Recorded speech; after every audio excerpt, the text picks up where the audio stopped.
We're here. We're talking about inspiring ideas. We're here to see what you think. I want to hear from you. You feel me? What's an idea that's been inspiring you recently? What have you been thinking about? What's on your mind? You feel me? I don't care. I mean, even if I did, you wouldn't be able to say it because this is a one-way conversation. I'm the only one who gets talked. Yo, what's wavy, baby? Welcome back to the Wavy Cave from Wavy Wednesdays. And on this week's episode, I would like to speak a little bit about escapism, right?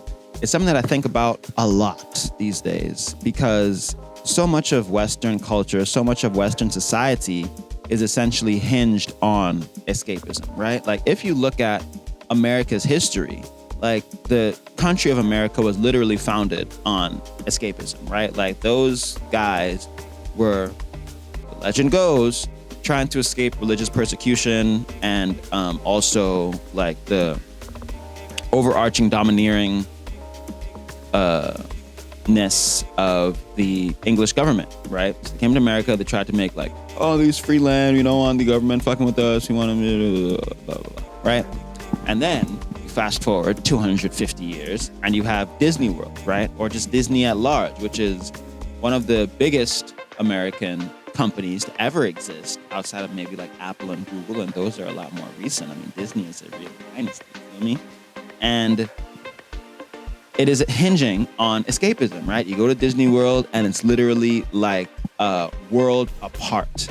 The rules are different, the people are different, the culture is different. It really feels like it's a planet unto itself. And that is like the height of American dreams. A lot of people like, you know, there was win the Super Bowl. What do you want to do? I want to go to Disney World, you know? And it's that ability to escape.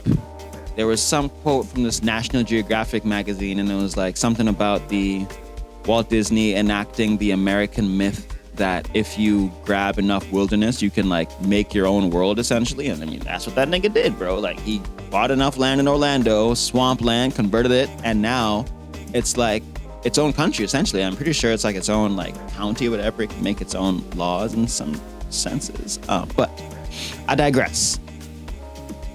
So why is that important, right? And I think it's important because there are very small, insidious ways in which escapism can creep into our lives and our daily practices that we may not be aware of, that can actually hinder us and harm us and not promote growth, right? So growth is through just meeting whatever you're contending with head on, right? Like, I'm depressed, I don't like my job, I'm studying for this test, right? Like if I try to use escapism to avoid those things, all I do is kick the can down the road, right? Eventually, I'm gonna have to contend with those realities, but I don't want to right now because they're kind of uncomfortable. So I'm just gonna put on this Netflix show, I'm just gonna doom scroll on TikTok, and I'm just gonna avoid having to deal with these realities that are impending in my life, right?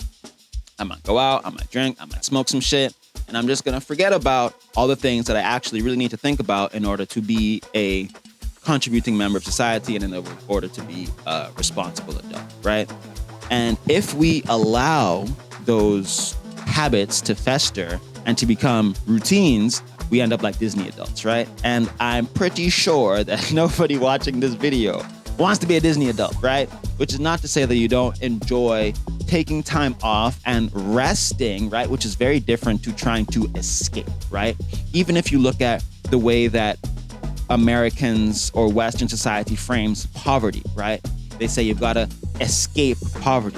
You've got to escape the 9-to-5 grind. You've got to escape the matrix, right? But there is nothing to escape from because there's nothing to escape to. There's no other world to go to, Elon Musk. We're not going to Mars, nigga. That shit is not happening, bro. Like at least in the next like 300 years, bro. Niggas is not going to Mars. There's nowhere to go. You know, you dial it back 400, 500 years ago. It's like, yeah, nigga, I'm going to leave England. I'm going to go to America. I'm going to fuck on some bad indigenous bitch and I'm never coming back here. Fuck you, mom. They'll love me over there. And then Christopher Columbus runs away to India and then founds America, and we're all here because he just couldn't contend with the reality that he had to contend with in England or where the fuck he was from, Spain. Who gives a shit, nigga? Not me. Fuck you, Christopher Columbus. You're a bitch. And your descendants are bitches too.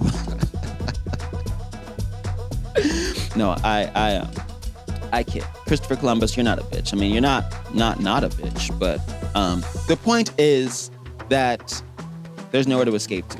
There's no reality that you can go to escape the trials and tribulations of the mortal coil. There's no drug, there's no idea, there's no country, and they can sell you these lies. And that's the thing that the modern economy is based on, is selling you lies, brother. And, you know, I'm not trying to get up on my soapbox and be like, the system, you got to escape the system, you know, because it is what it is, right? But it is good to know how the system works, and so that you can kind of like circumvent the system. You feel me?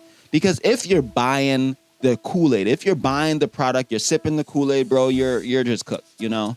If you're sipping the Kool-Aid and you're like, hey, this shit tastes good, but at least I know that it's just pure chemicals and sugar and it's going to kill me, you're a little bit better off, you know, because Kool-Aid slaps sometimes. I'm not going to lie to you. I'm not going to sit here and act like I've never drank Kool-Aid and enjoyed that on a hot summer day. Of course, it is literally chemically designed for you to do that shit, right? But the point is, I know that it's not good for you, and I'm not drinking Kool-Aid every single fucking day, right? So don't try to engage in escapism every single day if you can manage it, right? Try to engage life head on. Try to meet the trials and the challenges that you have to meet where they're at. Don't kick the can down the road, because there is nothing to escape to. There is no better future. There is only right now. Point blank, period, right? So don't let them win. Don't try to escape. Make them change the system to suit you. Don't change to suit the system. Other moral platitudes, Black power, women's rights, free Palestine, you know, all that good stuff. Anyway, that's all I got from the Wavy Cave this week. I hope that something I said resonated. I hope that you understand what I'm trying to say. I mean, this one was a little bit more high octane than usual, but I digress.